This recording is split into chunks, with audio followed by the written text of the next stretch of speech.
Shalom komunitas yang dikasihi Tuhan. Selamat pagi. Ada sukacita? Puji Tuhan. Saya percaya bahwa komunitas yang ada pada pagi hari ini adalah orang-orang yang diberkati oleh Tuhan. Kita mau menaikkan pujian syukur kita kepada Tuhan. Kita mau mengagungkan nama Tuhan.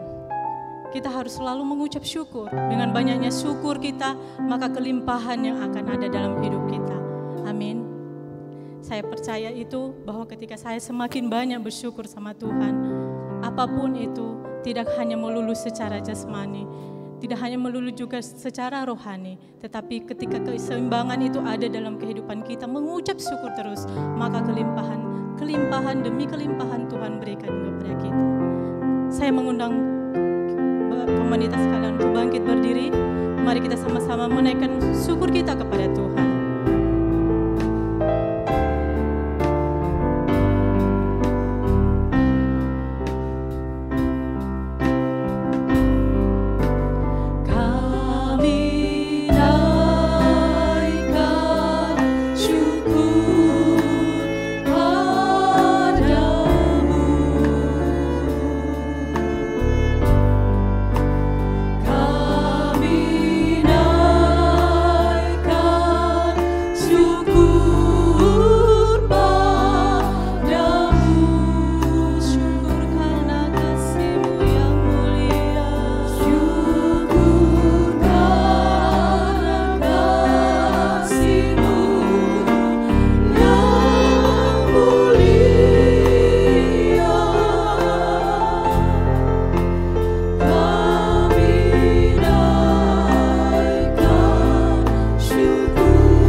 Syukur Tuhan kepadamu, kasih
Dulu kami tidak mengerti kenapa harus terjadi ini dan itu.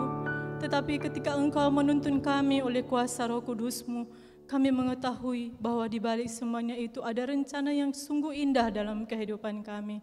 Terima kasih Tuhan. Kami mengucap syukur untuk semua hal yang Engkau lakukan dalam kehidupan kami. Kami percaya Engkau selalu menyertai kami. Dan kami percaya juga Engkau menolong kami di dalam ibadah khusus kaum wanita di pagi hari ini. Kami Tuhan menyerahkan semua di dalam tangan-Mu. Biarlah Engkau yang menolong dan memberkati hamba-Mu juga yang memberitakan firman-Mu. Engkau Tuhan memakai hamba-Mu, Engkau menuntunnya dalam menyatakan isi hati-Mu pada pagi hari ini Tuhan. Sehingga Tuhan kaum wanita yang ada di tempat ini maupun yang menyaksikan secara live streaming diberkati oleh Engkau Tuhan. Segala pergumulan mereka dapat dijawab oleh Engkau. Mereka semakin diteguhkan dan dikuatkan di dalam Engkau ya Tuhan. Iman percaya mereka semakin bertambah. Kasih kami semakin bertambah. Dan pengharapan juga kami semakin bertambah-tambah kepada Engkau Tuhan. Terima kasih Tuhan. Terpujilah Engkau Allah kami yang hidup. Di dalam nama Tuhan Yesus Kristus. Kami berdoa dan mengucap syukur kepada Bapa kami. Amin. Silakan duduk. Kita masih dalam suasana kemerdekaan. Saya melihat setiap hari Minggu pagi banyak antusiasnya masyarakat Surabaya untuk memeriahkan hari kemerdekaan di negara kita. Saya melihat kalau di tempat saya tidak seperti itu euforianya. Tapi saya melihat di sini saya sampai terkagum dan angkat jempol sampai sebegitunya mereka mencintai negara ini. Dan saya mengajak kita pada pagi hari ini untuk mengucapkan merdeka, merdeka, merdeka. Karena kita adalah orang-orang yang sudah ditebus oleh Tuhan dari kegelapan menjadi masuk ke dalam kehidupan yang terang. Mari kita menyanyikan lagu ini, Ku pergi, kemana tujuan kita? Kalau bukan ke sana, ke sorga sana yang akan menolong kita.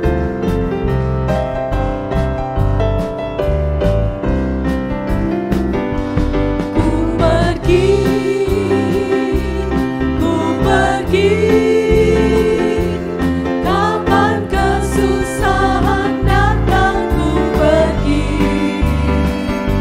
sangka kala bunyilah orang salenai semua. Kapan kesusahan Ku pergi, datang ku pergi kemana engkau pergi? ku pergi, Tentunya ke sorga, tujuan terakhir kita. Mari bangkit berdiri bersama-sama. kapan kesusahan datang ku pergi, sangka kala bunyilah orang salenai semua. Kapan kesusahan. Mari kita menyatakan bahwa kita sudah bebas, bahwa kita sudah bebas dengan nyanyian. Sekarang saya sudah bebas, sekarang saya sudah bebas. Saya bebas oleh darahnya domba Allah. Sekarang saya bebas, bebas, haleluya. Sekarang saya sudah bebas, sekarang saya sudah bebas. Saya bebas oleh darahnya domba Allah. Sekarang saya bebas, bebas, haleluya. Saya melihat Bapak, Ibu-ibu sekalian, coba salam kiri kanan.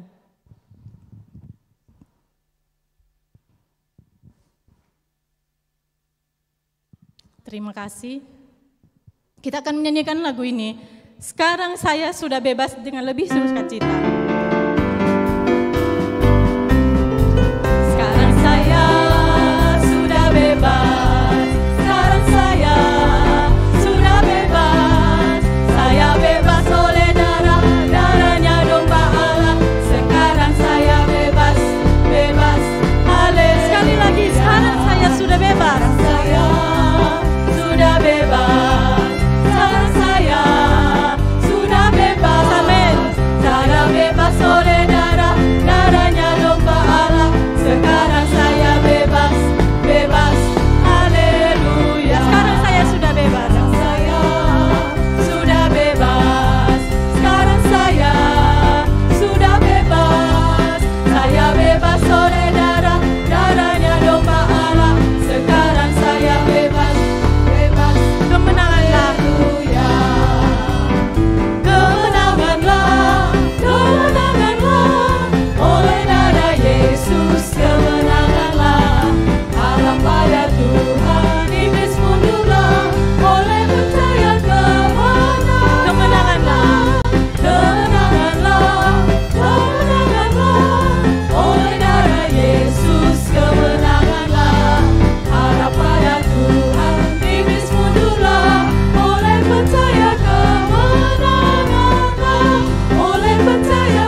kita adalah orang-orang yang sudah dibebaskan. Kita berhak untuk mendapat kemenangan. Amin. Kita berhak mendapat mahkota kehidupan yang dijanjikan oleh Tuhan. Sebagai perjuangan kita di dalam dunia ini, banyak proses yang harus kita alami, tetapi tujuannya semua untuk membentuk kita menjadi bejana yang semakin indah, yang semakin cantik di hadapannya Tuhan. Dan mari kita mempersiapkan diri kita untuk menerima mahkota kemuliaan yang sungguh luar biasa yang akan diberikan oleh Tuhan kepada kita. Kita akan menyanyikan satu lagu, Mahkota Kehidupan.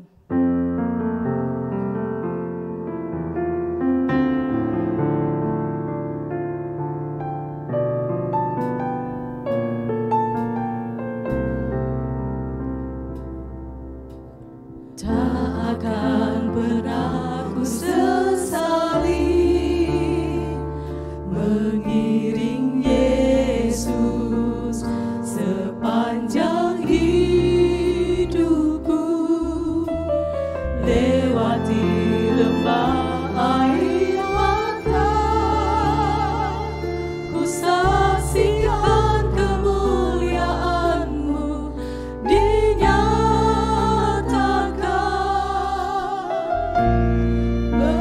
Banyak pun uangnya, tetapi tidak mampu untuk membayar semua itu. Hanya dengan setia dan tetap bersyukur kepada Tuhan. Inilah kami Tuhan, kami mau melayani Engkau Tuhan. Kami mau menyerahkan hidup kami untuk Tuhan pakai lebih lagi. Terima kasih Tuhan untuk kesempatan yang Tuhan berikan dalam kehidupan kami.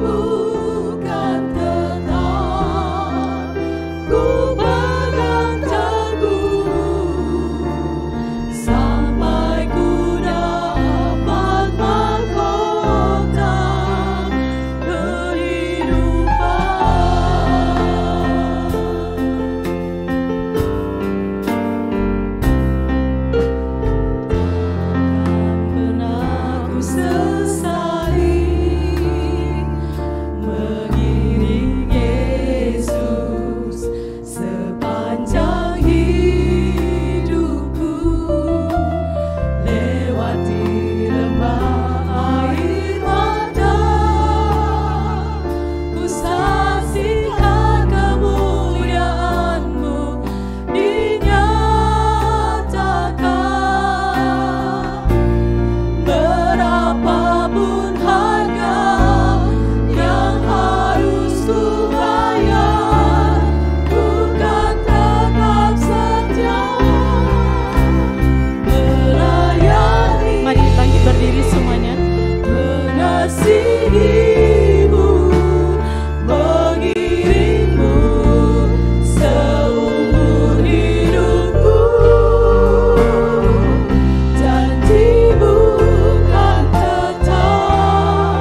Mari kita berdoa. Terima kasih Bapa di surga. Terima kasih untuk semua nyanyian yang mendukung berita yang akan disampaikan hari ini. Terima kasih untuk semua pengorbanan untuk kebaikan-Mu pada kami, Tuhan. Terima kasih, kami merasa kami tak layak menerima semua itu. Kami hanya bisa bersyukur dan berterima kasih pada Engkau. Kami tak layak menerima semua, Tuhan. Karena itu kami kembalikan semua pada Engkau. Semua pujian dan kemuliaan hanya bagi-Mu. Kami mengucap syukur untuk perpanjangan usia dari Ibu Stin Mangadil tanggal 12 Agustus. Untuk Ibu Agustin Soeharto tanggal 17 Agustus. Ibu Nora Agustina Resli tanggal 19 Agustus. Ibu Agustin Kustino tanggal 28 Agustus. Ibu Esther Tiha Hena tanggal 30 Agustus. Dan bagi semua Tuhan yang ada di sini yang juga pada Agustus ini merayakan ulang tahunnya, kami juga berdoa untuk berkat baik secara jasmani atau rohani. Terima kasih Bapak, terima kasih. Kami menyerahkan seluruh kebaktian ini hanya di dalam tangan-Mu. Seperti Engkau telah menyertai sampai pada pertengahan, kami ingin hadirat-Mu tetap di ruangan ini sampai akhir dari kebaktian, bahkan sampai kami di rumah masing-masing. Urapilah hamba-Mu yang tidak punya apa-apa ini Tuhan, dengan Roh-Mu saja. Urapi telinga-telinga yang mendengar, biarnya semua gangguan-gangguan dari kuasa kegelapan dihancurkan hingga kami semua boleh mengerti dan melakukan firman-Mu. Terima kasih Bapak, terima kasih. Kami naikkan doa ini hanya di dalam nama Tuhan Yesus Kristus. Amin. Silakan duduk. Saya mengucapkan selamat pagi bagi semua saudara-saudara sekalian. Sebelum saya menyampaikan firman Tuhan, saya mau cerita pengalaman dulu ya. Pada bulan Juli, tanggal 1 sampai 4, saya mendapatkan kemurahan Tuhan untuk diundang mengikuti sebuah retret paduan suara di Tretes. Di malam kedua, saya mendapatkan suatu pengalaman yang sangat menyentuh hati ya. Jadi kita pergi 3 malam, 3 hari, dan saya tahu pada hari terakhir itu semua akan mendapatkan yang menang dapat hadiah. Ya. Jadi ya mereka dibagi kelompok-kelompok dan mereka disuruh buat yel-yel dan nyanyian. Siapa yang menang nanti dapat hadiah. Suasana begitu indah. Tapi pada malam kedua itu ada satu pembagian hadiah yang secara pribadi. Jadi siapa yang malam pertama itu pakai kostum yang paling bagus dapat hadiah. Siapa yang dapat menjawab pertanyaan-pertanyaan dinilai secara perseorangan. Itu dapat hadiah perorangan. Jadi hadiah yang untuk kelompok itu hari terakhir dan untuk perorangan itu dibagikan pada hari yang kedua. Seorang wanita muda, seorang pemudi, termasuk salah satu pemenangnya ya. Jadi waktu dipanggil terus semua tepuk tangan meriah sekali. Dan ada seorang pemudi yang hari itu juga menang. Dan saya tahu-tahu saja pemudi itu setelah menerima hadiah, dia langsung datang ke tempat saya. Dan dia memberikan hadiahnya itu ke tempat pada saya. Saya tuh ketenggengan ya, istilah bahasa Jawanya ketenggengan. Kaget, terus saya bilang, loh yang menang kan kamu, kok diberikan pada saya?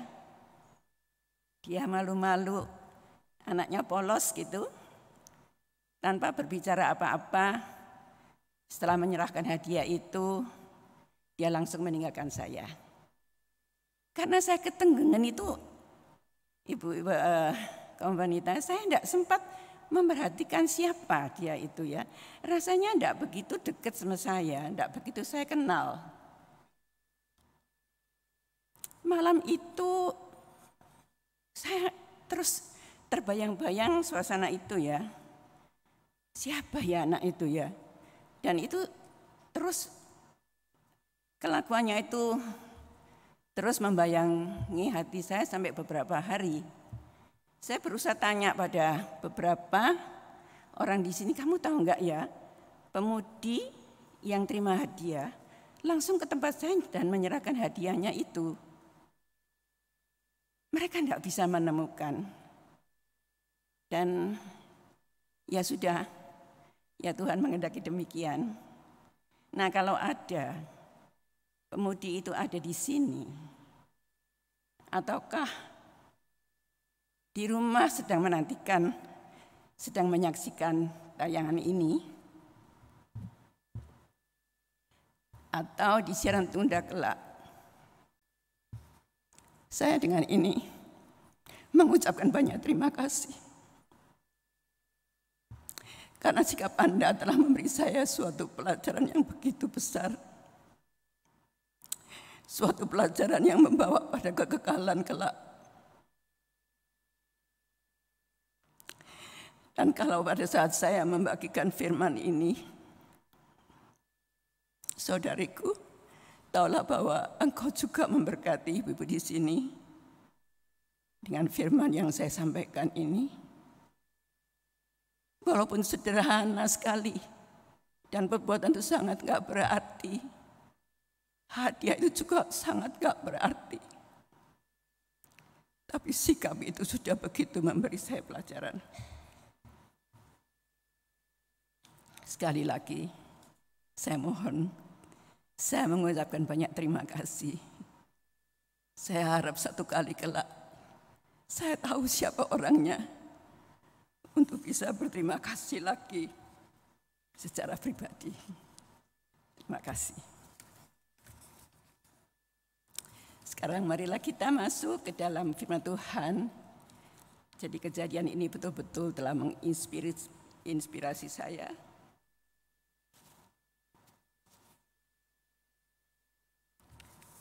Untuk membawakan firman ini.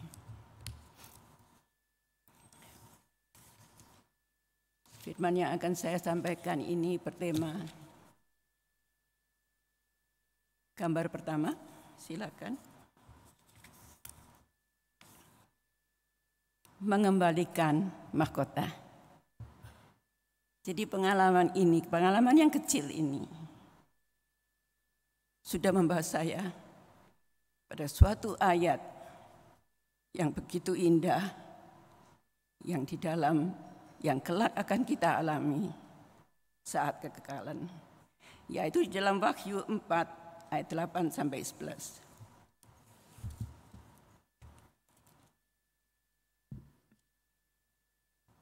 Dan keempat makhluk itu masing-masing bersayap 6, sekelilingnya dan di sebelah dalamnya penuh dengan mata, dan dengan tidak berhenti-hentinya mereka berseru siang dan malam, Kudus, kudus, kuduslah Tuhan Allah yang Maha Kuasa, yang sudah ada dan yang akan datang.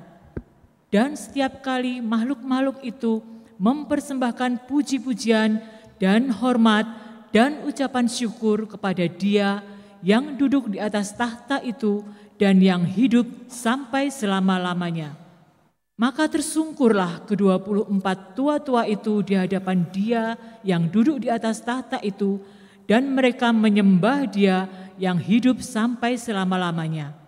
Dan mereka melemparkan mahkotanya di hadapan tahta itu sambil berkata, Ya Tuhan dan Allah kami, Engkau layak menerima puji-pujian dan hormat dan kuasa, sebab Engkau telah menciptakan segala sesuatu, dan oleh karena kehendak-Mu semuanya itu ada dan diciptakan.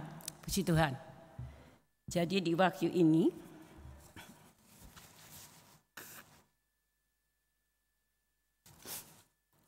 ini memang satu pasal yang yang menggambarkan apa yang terjadi di surga kelak. Ya, kita belum mengalami, dan ini Fatsal ini menggambarkan suatu suasana penyembahan yang begitu tinggi dan indah. Kalau kita mau, mungkin saya nggak sempat menguraikan semuanya. Kalau kita mau, kita bisa membaca seluruhnya. Wahyu pasal 4, bagaimana suasana yang akan terjadi ini di surga, di mana ada dua takhta yang begitu indah, gemerlapan, ya. Dan ada juga 24 tua-tua yang di sekelilingnya, ya. Ada yang mentafsirkan bahwa itu adalah 12 rasul hujan awal dan 12 rasul sekarang. Ada juga yang mengatakan bahwa 12 itu adalah 12 Bani Israel, dan banyak sekali, ya. Tapi saya tidak menerangkan hal itu, ya, tidak memperbincangkan hal itu hari ini. Cuman saya ingin berbicara tentang bagaimana suasana penyembahan itu terjadi yang begitu indahnya, ya. Jadi di sini dituliskan begitu jelas, ya, pada pasal yang keempat,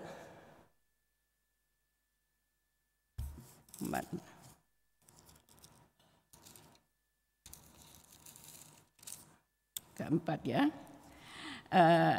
Jadi pada saat ada kayak kerubim gitu, jadi ada yang bersayap, makhluk surga yang bersayap dengan wajah manusia, ada burung nasar, ya seperti yang kita sering baca itu, ya.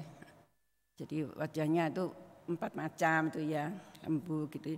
Dan setiap kali mereka itu bersujud di hadapan hadirat itu dan memuji dan memuliakan. Maka di sini dikatakan, dan setiap kali makhluk itu mempersembahkan pujian dan hormat dan ucapan syukur kepada Dia yang duduk di atas takhta dan yang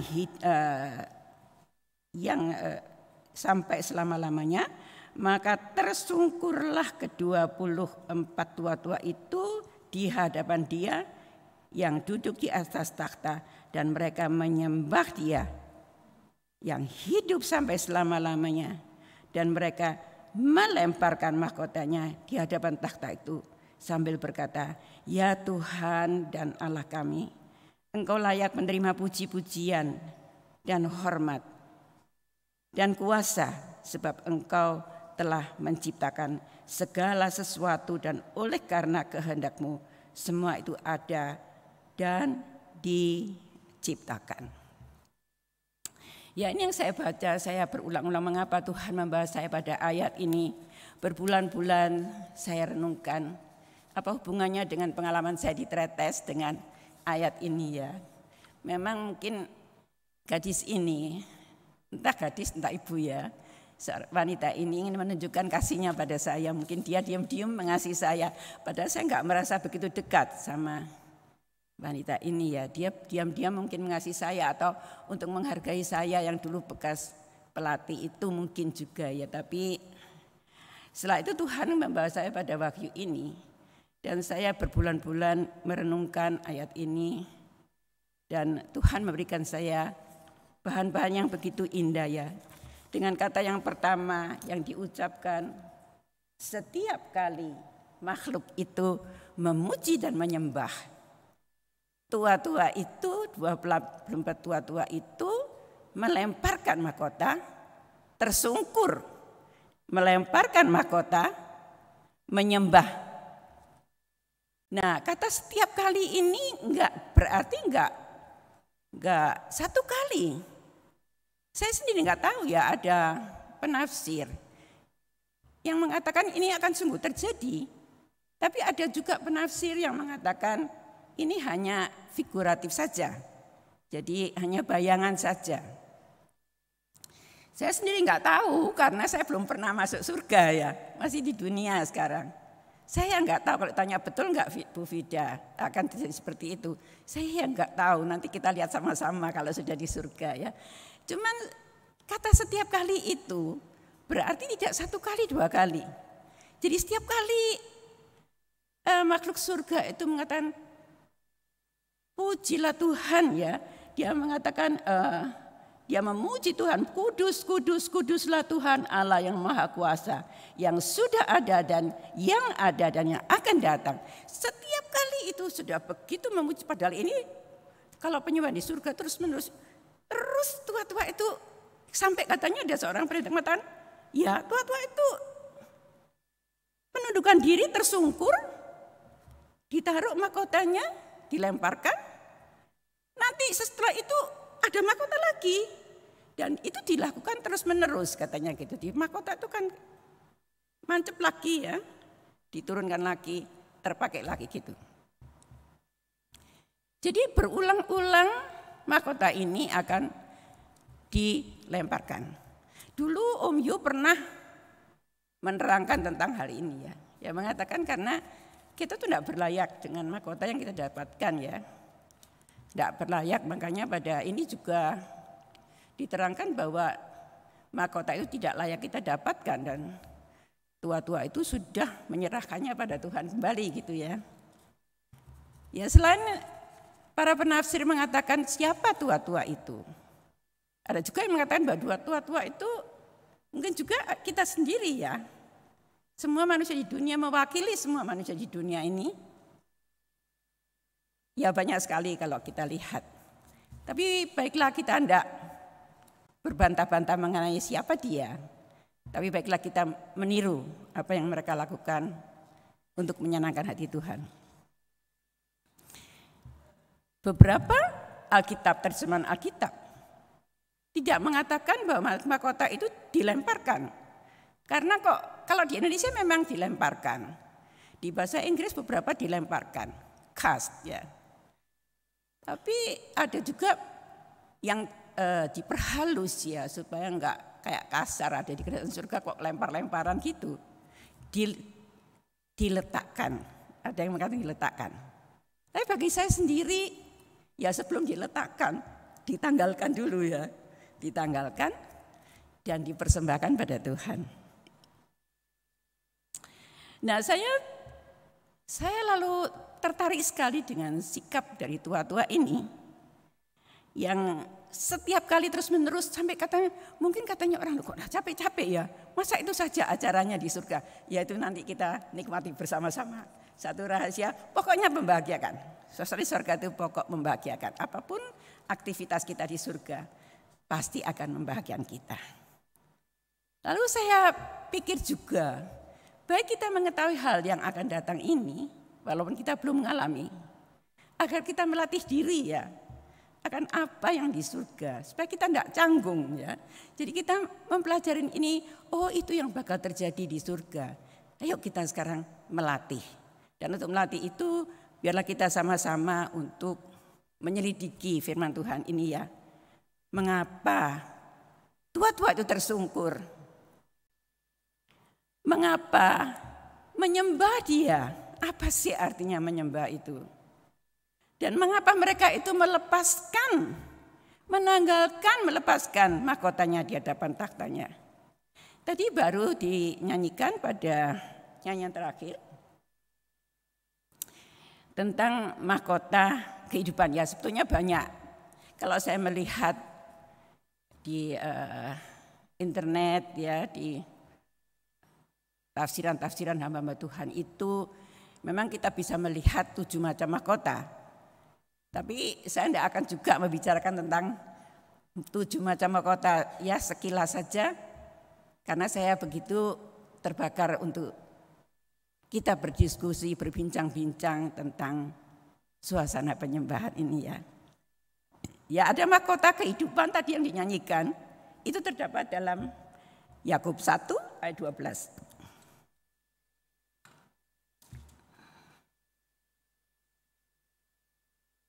Berbahagialah orang yang bertahan dalam pencobaan, sebab apabila ia sudah tahan uji, ia akan menerima mahkota kehidupan yang dijanjikan Allah kepada barang siapa yang mengasihi Dia. Wahyu 2 ayat 10.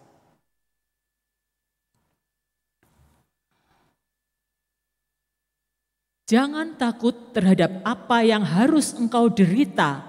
Sesungguhnya iblis akan melemparkan beberapa orang dari antaramu ke dalam penjara supaya kamu dicobai dan kamu akan beroleh kesusahan selama 10 hari. Hendaklah engkau setia sampai mati, dan aku akan mengaruniakan kepadamu mahkota kehidupan. Ya, ini sepertinya mahkota ini diberikan pada orang yang setia sampai akhir. Ya, orang yang tahan uji sampai akhir. Ya, mungkin untuk para martir ya. Lalu yang kedua, saya hanya bacakan 4 macam aja ya, sebetulnya ada 7. Tapi saya bacakan 4 aja supaya ya bisa membayang-bayangkan gitu ya. Mahkota yang tak dapat binasa atau abadi. Mahkota abadi 1 Korintus 9 ayat 24 sampai 27.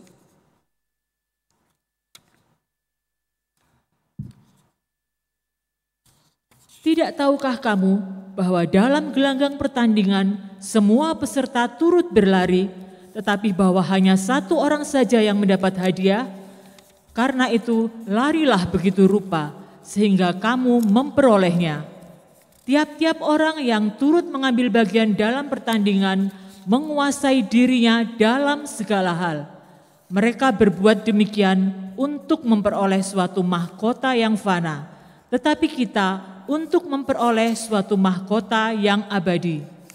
Sebab itu aku tidak berlari tanpa tujuan, dan aku bukan petinju yang sembarangan saja memukul, tetapi aku melatih tubuhku dan menguasainya seluruhnya, supaya sesudah memberitakan Injil kepada orang lain, jangan aku sendiri ditolak.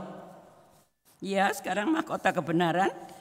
Ini yang mahkota abadi diberikan bagi mereka yang melatih diri, menguasai diri dalam memberitakan Injil. Ya, terus sekarang kita melihat mahkota kebenaran 2 Timotius 4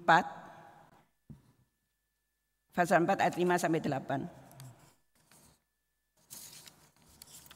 Tetapi kuasailah dirimu dalam segala hal, sabarlah menderita, lakukanlah pekerjaan pemberita Injil, dan tunaikanlah tugas pelayananmu. Mengenai diriku, darahku sudah mulai dicurahkan sebagai persembahan, dan saat kematianku sudah dekat.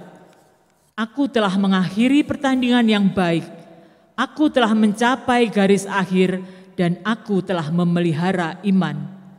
Sekarang telah tersedia bagiku mahkota kebenaran yang akan dikaruniakan kepadaku oleh Tuhan, Hakim yang adil pada harinya, tetapi bukan hanya kepadaku, melainkan juga kepada semua orang yang merindukan kedatangannya. Iya, mahkota ini diberikan bagi yang setia, memberitakan Injil dan melayani Tuhan, sabar menderita dan merindukan kedatangannya. Ya, mahkota kemuliaan yang keempat adalah 2 Petrus 5 ayat 2 sampai 4.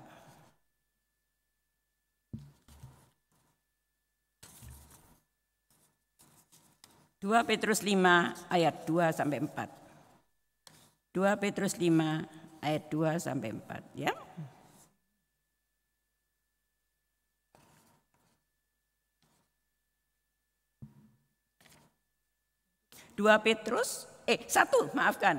Satu Petrus 5 ayat 2 sampai 4.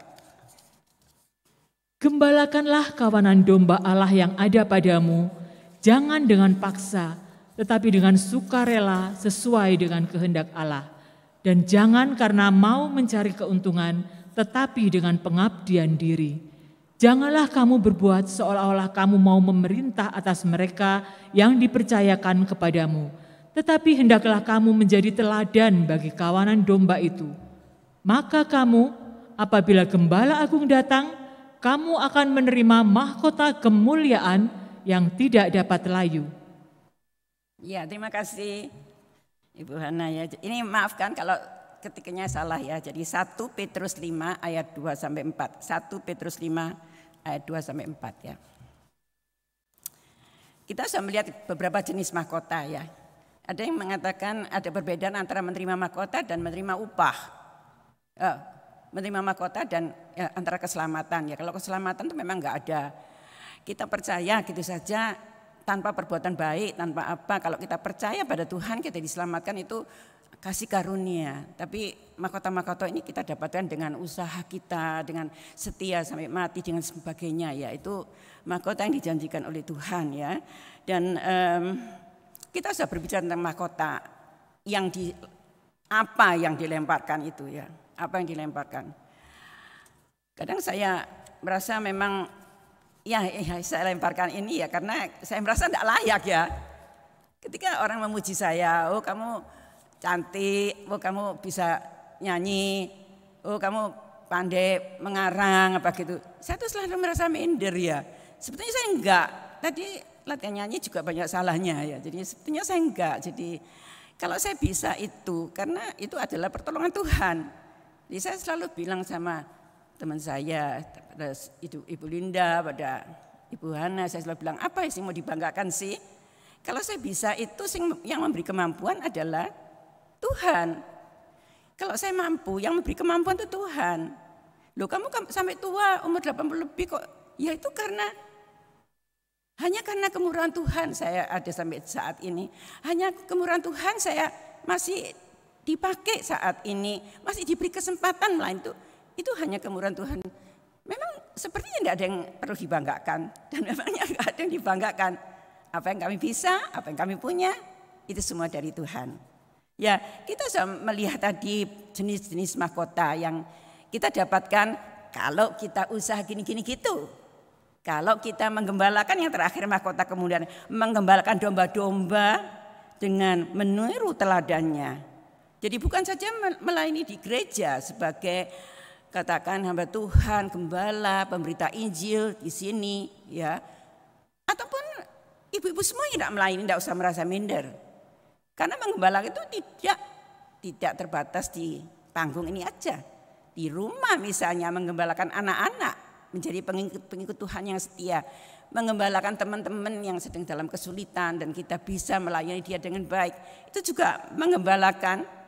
Kalau kita bisa menurut teladani Tuhan bagaimana menggembalakan jiwa-jiwa, kita pasti akan mendapatkan mahkota kemudian ini ya. Sekarang kita beranjak pada apa arti penyembahan sebetulnya ya. Arti penyembahan sebetulnya ini gambar nomor 5. Gambar nomor 5. Arti sebetulnya di dalam Bester juga saya mengambilnya itu dari banyak. Tidak cukup kalau dimasukkan di dalam PPT ini ya. Saya mengambil di internet dari Webster, terus dari bagaimana hamba Tuhan mendefinisikan penyembahan, bagaimana dari bahasa Ibrani saya terus apa sih maksudnya? Mereka itu rasanya mempunyai ini hanya saya tulis kesimpulannya aja ya. Kesimpulannya bahwa dalam bahasa Ibrani namanya siakah itu. Atau dalam bahasa Yunani proskuneo, merendahkan diri. Ya, jadi kalau saat itu penyembahan tuh kayak nelungkup gitu ya. Menelungkup sampai ke tanah. Dengan kepolosan hati jujur gitu ya. Meninggikan Tuhan dengan rasa yang kagum, mengagungkan yang ditujukan pada Tuhan aja. Ya, di dalam Webster dikatakan to idolize. Jadi kayak mengidolakan, to adore, pemujaan. Makanya Tuhan cemburu mesti nyanyi untuk Tuhan. Kalau kita memuja lain orang, memuja patung, Tuhan sangat sakit hatinya. Karena itu sebetulnya ini semua ditujukan pada sesuatu yang tinggi sekali, yaitu sebetulnya hanya diperuntukkan pada Tuhan saja. Dan kita saat itu syakak tuh kita rasanya mengenali siapa sih kita sembah itu. Betapa tinggi, agung, besarnya dia. Dan siapa kita ini yang begitu rendah, tidak berdaya, tidak layak itu ya. Yang kedua, saya ambil sarinya dari beberapa itu. Saya menemukan bahwa penyembahan itu mengekspresikan rasa cinta yang mendalam pada Tuhan. Memiliki hubungan intim dengan Tuhan. Seperti dalam istilah berendam, ya indah sekali ya. Baru-baru ini mengikuti seminar tentang penyembahan, istilahnya berendam. dalam semua keberadaan Tuhan untuk memiliki semua identitasnya. Aduh, saya waktu itu rasanya, saya teringat Pong Donga Lemba. Saat beliau menerangkan bagaimana saya menggambarkan Kristus dalam saya, Bapa dalam aku dan aku dalam dia. Aku ingin engkau dalam aku dan aku dalam engkau. Masa mungkin kalau saya berada di satu ruangan, tidak mungkin ruangan itu ada di dalam saya. Bukankah begitu? Kalau saya berada di dalam mobil, tidak mungkin mobil itu ada di dalam saya. Mengapa ada ayat yang mengatakan, aku di dalam engkau dan engkau di dalam aku? Waktu itu Pong itu menggambarkan sebagai sebuah spons, ya, sebagai sebuah spons yang direndam di dalam satu cairan, dan spons yang kering itu akan menyerap semua air yang dalam situ. Kalau air itu manis, maka air dalam spons juga manis. Kalau air itu punya rasa kecut, ya di dalam spons semua rasa kecut. Dan kalau spons itu diangkat, dia masih terus. Jadi kepenuhan itu bisa. Jadi kalau kita bisa, itu baru bisa dimengerti ya bagaimana spons di dalam cairan itu. Cairan di dalam spons dan spons di dalam cairan. Waktu spons ditenggelamkan, direndam di dalam cairan itu, dia akan menyerap semua. Spons di dalam cairan dan cairan itu juga di dalam spons itu. Ini yang begitu indah ya. Hubungan yang intim dengan Tuhan seperti berendam dalam Tuhan. Kalau kita mengatakan, aku tidak punya kasih, aku pendendam, aku suka ini, kebiasaanku jelek, ini itu, aku kepingin menjadi seperti Tuhan. Tidak mungkin kita bisa. Karena apa? Karena kita manusia cenderung berbuat kejahatan. Tapi saat kita mau merendamkan diri dalam Tuhan, Tuhan, engkau di dalam aku di dalam engkau. Maka identitas Tuhan yang penuh kasih, yang tidak pendendam, yang suka mengampuni itu akan merasuk di dalam kita. Ya, kita dengan terus mengatakan, aku di dalam engkau Tuhan. Berilah semua identitasmu di dalam aku. Semua keberadaan Tuhan itu dengan intim dengan semua pribadi Tuhan, kita akan memiliki semua yang dia miliki. Amin ya? Amin, indah sekali.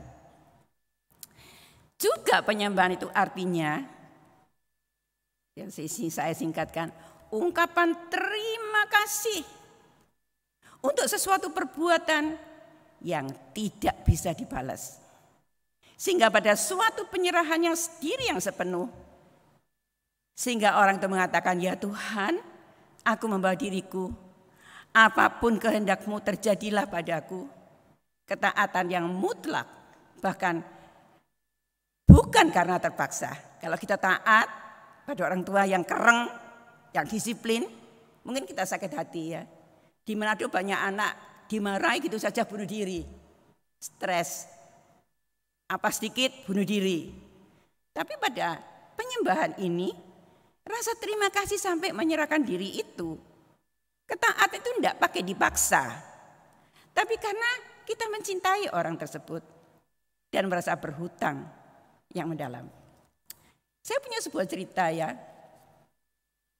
Dulu ketika saya masih kecil mendengar suatu cerita di sekolah minggu dulu ya, guru sekolah minggu saya cerita. Entah ini betul enggak ya, saya cerita dan cerita itu sudah betul-betul mancep dalam hati saya ya. Ada seorang kaya mengunjungi penjualan perdagangan budak. Nah, dia waktu orang kaya uangnya banyak, dia waktu melihat-lihat gini, ditawarkan budak yang dempal-dempal, yang rajin bekerja, yang muda, yang tinggi gitu ya. Waktu dia lihat dia itu justru pandangannya dia itu tertarik pada seorang budak yang dalam keadaan yang sangat buruk. Budak itu rupanya dulunya punya tuan yang jahat, ya. Dan dia diperes tenaganya sampai ada bekas cambukan, luka-luka, dan dia paling keadaannya buruk di tempat itu. Dan dengan mengejutkan sekali, walaupun ditawarkan yang dempal-dempal, tapi tuan itu bilang, aku pilih yang ini. Budak itu sangat terkejut loh. Kok ada orang yang mau badannya penuh luka-luka penganiayaan. Dan setelah berbincang-bincang soal harga, dia dibayar harganya budak itu, dibawalah budak itu oleh yang membeli itu. Di tengah jalan, pembeli itu mengatakan pada budak itu, ini uang penebusanmu, ini uang bukti bahwa engkau sudah saya beli dan bebas. Sekarang ambillah surat ini untuk bukti bahwa kamu punya kebebasan. Saya bebaskan engkau. Dan hiduplah, kalau kamu besok menikah, hiduplah dengan bahagia dengan istri dan anak-anakmu. Waktu itu ibu-ibu, budak ini bukannya berterima kasih terus lari pergi bebas gitu dan sorak-sorak, enggak. Dia justru jatuh tersungkur. Dia menangis di bawah kaki Tuhan yang membeli itu. Kok ada orang yang mau pada saya seperti ini? Dan dia mengatakan, Tuhan, pakailah saya seumur hidup saya. Seumur hidup aku akan mengabdi padamu. Dia meminta pada Tuhan itu. Dan dia menyerahkan hidup itu. Karena satu rasa terima kasih sepertinya enggak bisa dibayar. Kok dia masih dipilih gitu ya. Saya ingat juga seperti Rasul Paulus yang merasa dirinya paling berdosa dan patut, dia tuh patut sudah masuk neraka. Dia menyiksa orang Kristen dan sebagainya ya. Dan waktu dia dipanggil oleh Tuhan, lihatlah bagaimana Paulus itu sudah menyediakan dirinya itu mengalami apa saja. Berapa kali didera, dicambuk, berapa kali mengalami kecelakaan yang begitu banyak sengsaranya. Paulus juga mengatakan, aku enggak layak sebetulnya. Tapi aku sudah menyerahkan diri pada orang yang sudah membeli aku, yang menebus aku. Lalu apa arti ketersungkuran itu? Ibu-ibu sekalian, kita ingat anak yang terhilang bukan? Anak yang terhilang yang sudah mengecewakan bapaknya, dia sudah lari dari bapaknya. Ya, dia sudah lari menghabiskan uang bapaknya. Satu ketika dia dalam keadaan yang paling sengsara, dia cuma membayangkan, aduh kalau aku di rumah bapakku. Ini nomor 6, gambar nomor 6 ya kalau ibu mau lihat. Kalau aku berada di rumah bapakku, aku lebih enak. Di sini makan makanan babi. Pembantu-pembantu art yang di rumah bapakku itu makan enak. Aku tak pulang saja. Aku tak tersungkur di hadapannya dia. Dan aku mau bilang, Pak, aku berdosa sama Tuhan dan sama Bapak. Aku tidak layak jadi anakmu sudaan. Aku tahu aku sangat mengecewakan engkau. Aku tak jadi hambamu saja. Sebab hambamu di sini lebih enak keadaannya daripada aku yang sudah terhilang itu. Kita mungkin ingat tadi budak belian tadi dan Bapak Paulus ya. Kita mungkin ingat juga orang kusta. Orang kusta 10 orang kusta, ingat ya. Orang kusta yang disembuhkan oleh Tuhan. Dan semua disembuhkan. Cuman satu yang kembali pada Tuhan. Dikatakan dia tersungkur, bersyukur dan berterima kasih. Tersungkur berarti aku tidak layak. Merendahkan diri serendah-rendahnya. Tersungkur berarti ambillah aku serahkan nyawaku, pakailah aku seperti apa yang kau mau. Aku berutang. Tersungkur berarti terima kasih. Tersungkur yang lain dilakukan oleh seorang wanita. Wanita itu wanita berdosa. Ketika dia dibebaskan dari 7 setan ya, dia berterima kasih pada Tuhan. Dengan air mata dibasahi kakinya dan dengan rambutnya diusapnya kaki Yesus, dikasih minyak wangi. Dan banyak orang menentang orang itu. Dan Tuhan memberikan satu perumpamaan tentang orang yang berutang 500 dinar dan 50 dinar. Kalau dua-dua dibebaskan, siapa yang lebih punya kasih? Ya 500, kalau saya punya utang 500 juta dan Ibu Hana punya utang 50 juta. Dan kalau saya dibebaskan, dia juga dibebaskan. Yang lebih mengucapkan terima kasih siapa? Ya Ibu Vida yang utangnya banyak ya. Jadi dia bilang ini loh, wanita ini utangnya banyak. Tapi dia dibebaskan, dia begitu berterima kasih. Juga jatuh di bawah kaki Yesus sambil menangis. Dan sepertinya dia mengatakan, oh aku begitu mengasihimu Yesus. Bagaimana dengan kita? Saya ada beberapa gambar ya. Kita melihat gambar selanjutnya. Nah, gambar yang pertama di atas adalah gambar dari 24 tua-tua yang mengelilingi takhta Yesus. Bagaimana dia jatuh dari kursinya. Bagaimana dia menanggalkan mahkotanya dan menyerahkannya pada Tuhan. Seolah-olah mereka mengatakan, kau yang berlayak menerima semua Tuhan. Bukan aku, kau yang berlayak menerima semua. Gambar kedua adalah orang kusta yang disembuhkan oleh Tuhan. Sepertinya pada awal pertama dia nggak berani dekat sama Tuhan, dari jauh dia bilang, Tuhan tolonglah kami. Ketika Tuhan menyembuhkan dia tersungkur dan dia cuma bisa mengatakan, terima kasih Tuhan, terima kasih. Tersungkurnya dari orang penderita kusta itu rasanya walaupun dia hanya mengatakan syukur dan terima kasih, tapi terima kasih itu lain daripada saya kemarin diberi kue dan saya WA, terima kasih ya kuenya enak. Terima kasih saya diantarkan naik mobil. Terima kasih ya engkau sudah memperhatikan saya. Terima kasih saya diucapi gitu-gitu. Tapi ini rasanya terima kasih yang aduh sudah gak terbalas.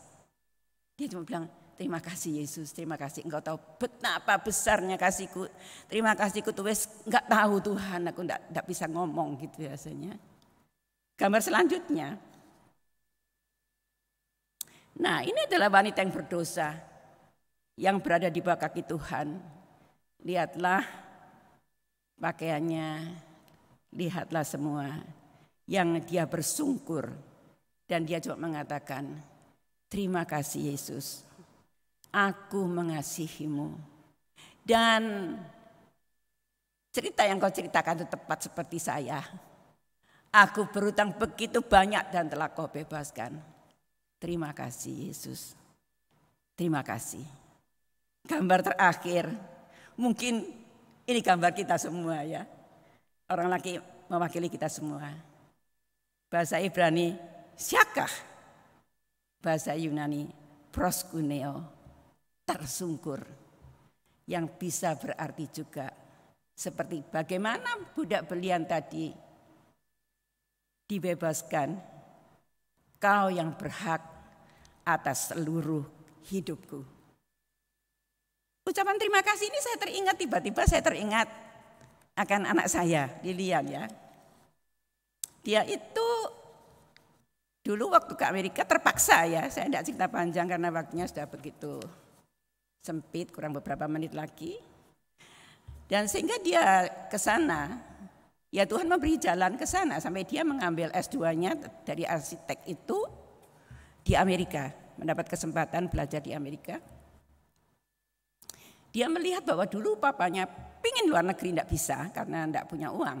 Sekarang dia punya uang dan dia ingin semua anaknya sekolah di luar negeri. Dengan susah payah. Walaupun saya sudah bilang punya uang tapi enggak mudah loh. Tidak terlalu kaya sih, suami saya tidak terlalu kaya. Ngoyo juga ya menyekolahkan anak saya. Dan setelah dengan jatuh bangun dia sekolah di sana. Singkat ceritanya itu dia dapat S2. Waktu dia kembali ke Australia, dia bekerja di suatu perusahaan. Dia bekerja di perusahaan dan memenangkan satu lomba. Lomba itu namanya Green Star. Green Star itu di mana kita membuat bangunan. Dan bangunan itu green ya, jadi sehat. Misalnya mengambil air, limbah untuk jadi siram tanaman, untuk flush toilet, jadi diputer gitu. Apa saja itu pokoknya ekonomis, sehat. Dan dia berhasil merancang sebuah rumah bangunan yang besar. Kalau tidak salah bangunan pendidikan anak-anak, kalau tidak salah sekolah anak-anak. Dan dia memenangkan perlombaan itu. Dalam hatinya dia mau memberi kejutan. Satu hari kalau dia datang, dia mau mempersembahkan tanda menang itu pada bapaknya yang sudah begitu supaya menyekolahkan dia. Tapi kehendak Tuhan lain ya. Saat itu dia dengar suami saya sakit, kena serangan stroke yang kedua, pendarahan otak, dan dia tidak sadar, koma. Waktu Lilian mendengar itu dia menangis. Dan dia pergi ke Surabaya dengan membawa tanda itu untuk diberikan pada bapaknya. Ketika dia berada di rumah sakit, dia dapat bapaknya yang tidak sadar itu, dia bilang, "Papa, ini untuk Papa." Dia mengatakan gitu. "Terima kasih ya Pak, sudah menyekolahkan saya. Supaya Papa jadi bangga, Lilian sudah berhasil memenangkan Green Star." Ya moga-moga papanya sempat melihat di dalam roh ya. Tapi itu suatu pemberian yang begitu mengandung ucapan terima kasih. Ini bukan penyembahan Tuhan, hanya contoh yang kecil saja bagaimana berterima kasih itu bisa membuat seseorang itu bangga. Ya. Sekarang kita ke selanjutnya, ke slide selanjutnya. Mengapa kita menyembah Dia? Kita menyembah sesuai dengan Wahyu 4 ini ya, karena Dia layak. Tuhan mengatakan, "Engkau Tuhan dan Allah kami." Engkau Tuhan dan Allah kami, memang Dia layak karena Tuhan dan Allah. Engkau layak menerima segala pujian, segala ucapan kuasa dan hormat itu Engkau yang layak, bukan aku. Aku ini tidak layak. Kita menyembah karena apa? Kita menyembah bukan agar Tuhan mengasihi kita, tetapi kita menyembah karena kita sudah mengalami kasih Tuhan. Mengapa kita harus menyembah? Kita menyembah karena kita sudah mengalami kebaikan Tuhan, mengalami Dia. Ya setelah kita berendam tadi, kita sama betapa nikmatnya intim dengan Tuhan.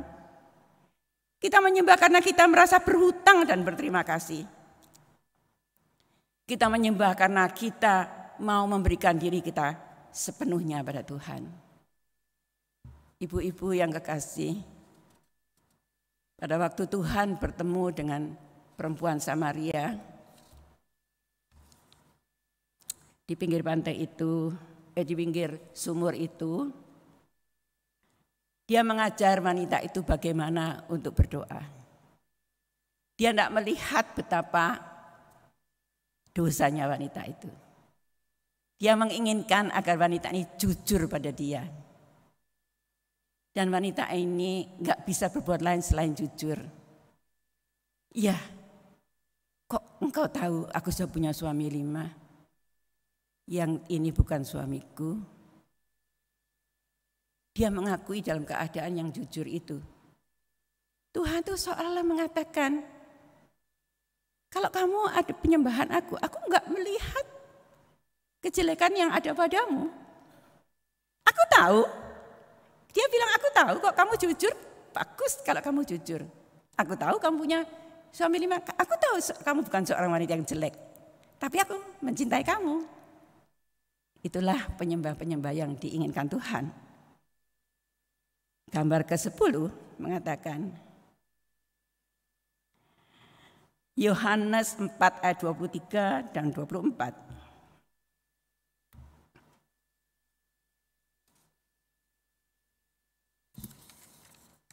Tetapi saatnya akan datang dan sudah tiba sekarang bahwa penyembah-penyembah benar akan menyembah Bapa dalam roh dan kebenaran, sebab Bapa menghendaki penyembah-penyembah demikian.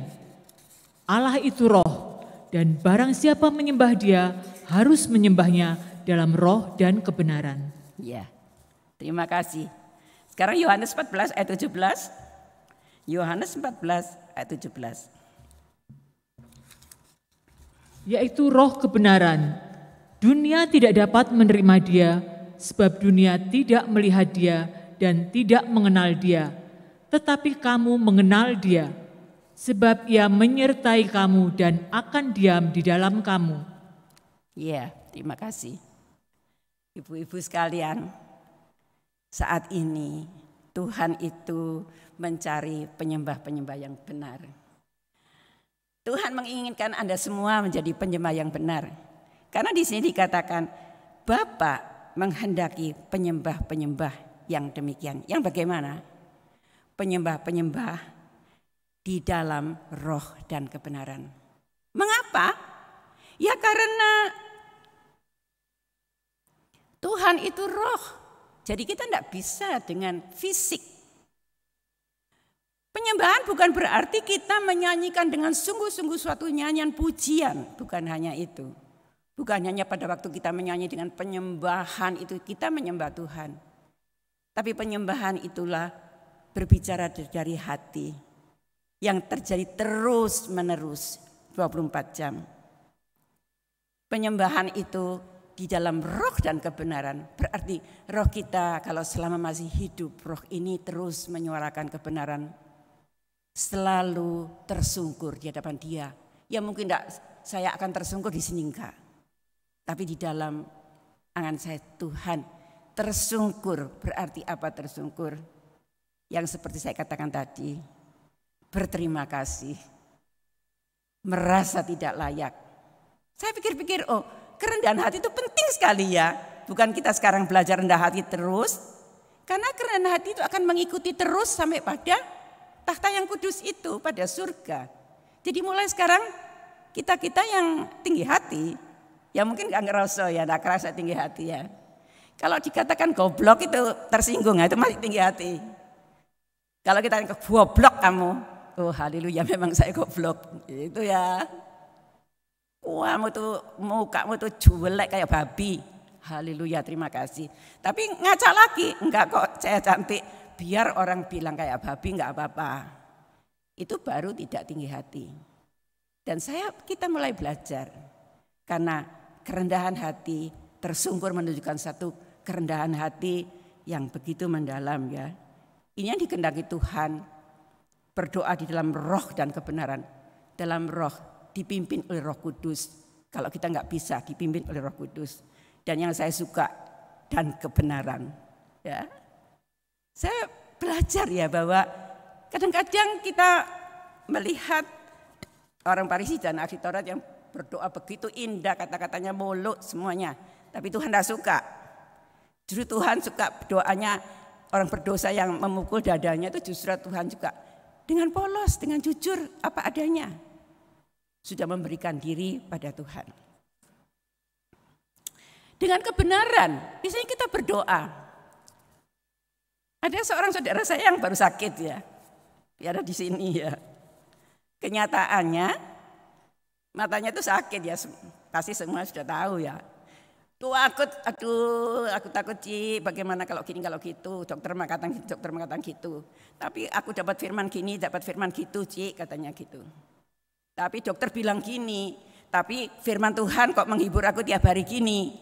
Nah itu yang kita pilih. Saat kita menyembah, saat kita berdoa, kita mau lihat kenyataan realita dunia, apa kata dokter, atau kebenaran firman Allah.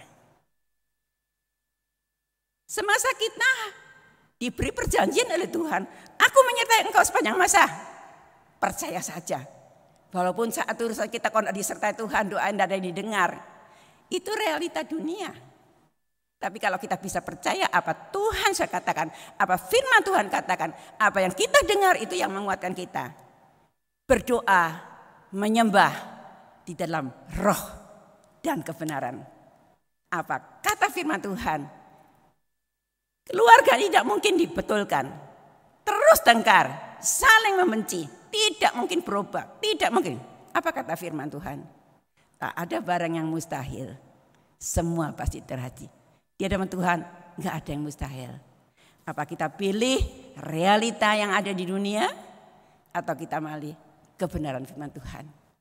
Penyembahan adalah penyembahan yang benar adalah menyembah dengan roh dan kebenaran, yaitu bersama dengan Roh Kudus, menyatu dengan Roh Kudus, sepakat dengan apa kata Tuhan, sepakat dengan kebenaran firman Tuhan.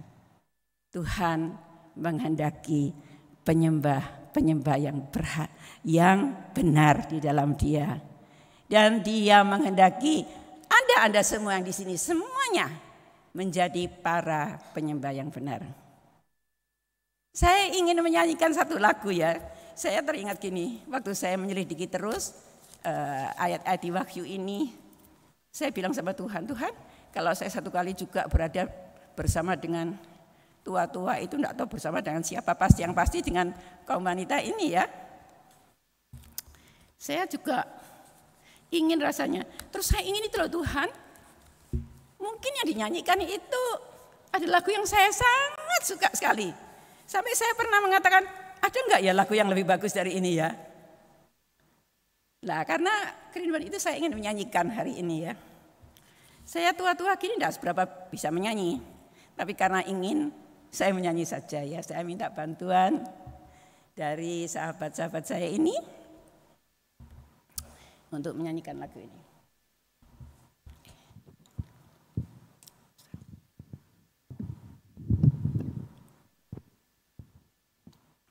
Nanti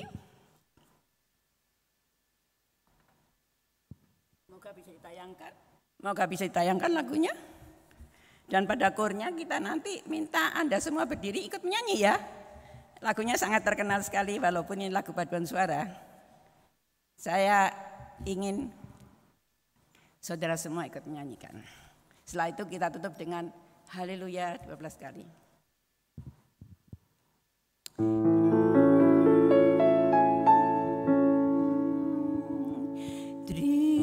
Terima kasih Tuhan untuk kebaikan-Mu padaku, pengorbanan-Mu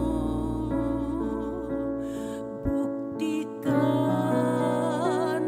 kasih-Mu padaku. Suara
Tuhan, pagi hari ini Tuhan, kami mendengar isi hati-Mu.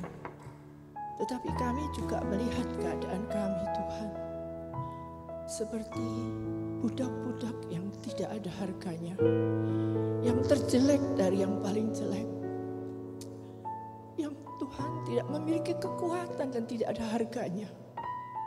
Tetapi untuk itu Tuhan, Engkau datang ke dunia dan rela mati di atas kayu salib untuk membeli kami menjadi milik-Mu Tuhan. Terima kasih Tuhan, terima kasih. Sekarang Tuhan, setelah Engkau membeli kami, mari Tuhan, Engkau beri kami kemampuan untuk mengerjakan keselamatan yang sudah Engkau berikan kepada kami ini Tuhan. Untuk boleh menghargai korban-Mu di atas Golgota. Untuk boleh menghargai Tuhan kehidupan yang Kau selamatkan. Untuk boleh memiliki Engkau dalam kehidupan kami Tuhan.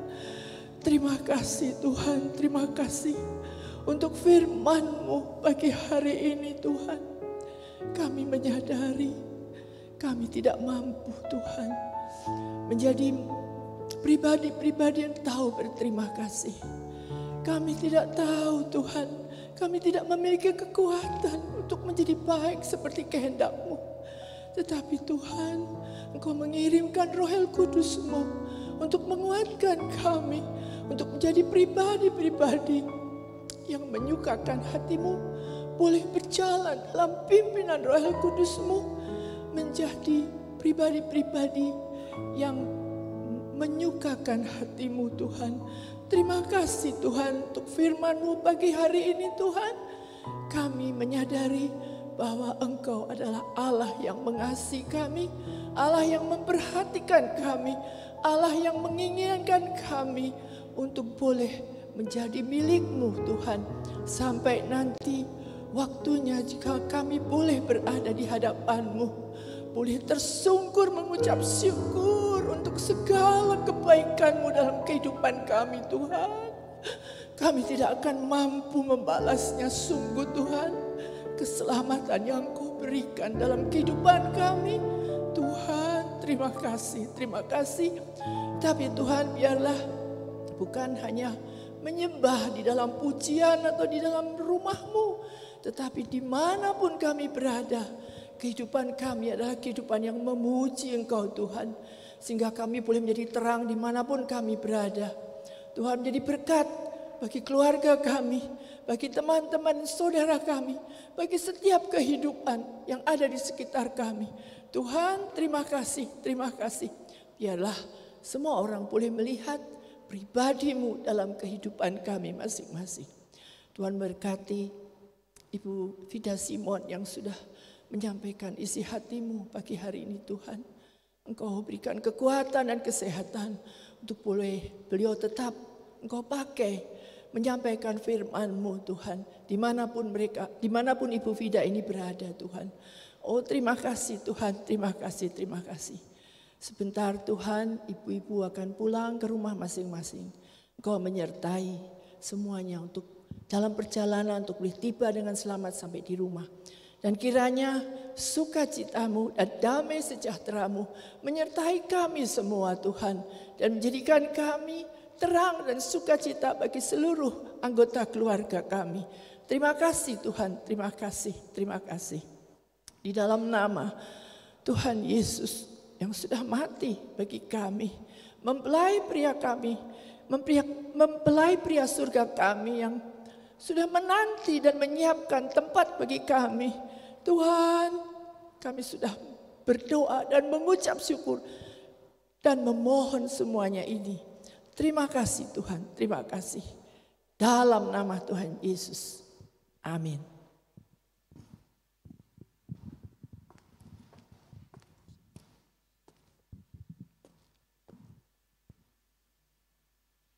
Selamat pagi dan shalom bagi ibu-ibu semuanya. Kami berdua mewakili kaum wanita ingin menyampaikan beberapa hal yang menyangkut ibadah khusus kaum wanita mendatang. Yang pertama, jika Tuhan izinkan, menghendaki, kami akan mengadakan kebaktian khusus wanita di bulan Mei di tahun 2024. Kami akan mengundang kaum wanita dari gereja lain untuk bersama-sama dengan kami bersekutu dalam ibadah ini. Ibadah ini akan kami kemas dalam bentuk Praise and Worship Night atau malam pujian dan penyembahan, dan akan tetap menyambung dari apa yang dikatakan oleh Ibu Kris Mangitung. Saya ingin menambahkan bahwa Worship Night yang akan kami adakan di bulan Mei 2024, jika Tuhan izinkan, akan kami laksanakan di suatu tempat di gedung, jadi bukan di gereja ini. Kenapa? Tujuan kami untuk kami bisa menjangkau lebih banyak lagi kaum wanita, tidak hanya dari GKGA tapi juga dari denominasi gereja yang lain boleh bisa ikut bergabung di worship night kita pada bulan Mei mendatang. Oleh karena itu setiap Kamis, untuk itu selain dukungan doa dari kita semua, kami juga sangat membutuhkan dukungan dana. Untuk itu, untuk setiap Kamis, pada Kamis minggu keempat kami akan adakan kolekte di ibadah kaum wanita. Mungkin ini pertama kali ya kami adakan karena memang kami ingin acara ini berlangsung dengan baik, bisa terlaksana dengan baik. Untuk itu karena hari ini adalah Kamis minggu keempat ya, memang kami tidak akan melaksanakan kolekte, tapi kami akan siapkan amplop-amplop. Kaum wanita nanti bisa waktu pulang akan memberikan persembahan dengan sukarela di kotak-kotak yang kami sudah siapkan di pintu masuk maupun di pintu samping. Nanti untuk Kamis-Kamis mendatang, bila kaum wanita tergerak boleh langsung meminta amplop ke teman-teman tim Asher untuk bisa memasukkan di kotak-kotak yang disediakan, dan setiap Kamis keempat kami akan mengadakan kolekte. Demikian ya kaum wanita, itu yang pertama. Dan apabila kaum wanita juga mungkin nggak sempat meletakkan kolekte di kantong-kantong yang sudah kami siapkan, bisa juga mentransfer persembahan-persembahan khusus untuk acara ini ya ke nomor BCA, nomor rekening 3640122691. Ini adalah rekening kaum wanita atas nama Jekti Prihandini atau Ibu Popi dan Cynthia Deborah atau Ibu Ola, dengan keterangan acara kebaktian Mei 2024. Demikian pengumuman dari kami. Dukungan doa, dukungan dana sangat-sangat kami butuhkan untuk kelancaran acara pada bulan Mei 2024. Dan kami akan terus mengupdate acara ini lewat ibadah khusus kaum wanita. Demikian untuk pengumuman pada siang hari ini. Sampai berjumpa Kamis mendatang di ibadah khusus kaum wanita. Tuhan memberkati kita semua. Terima kasih.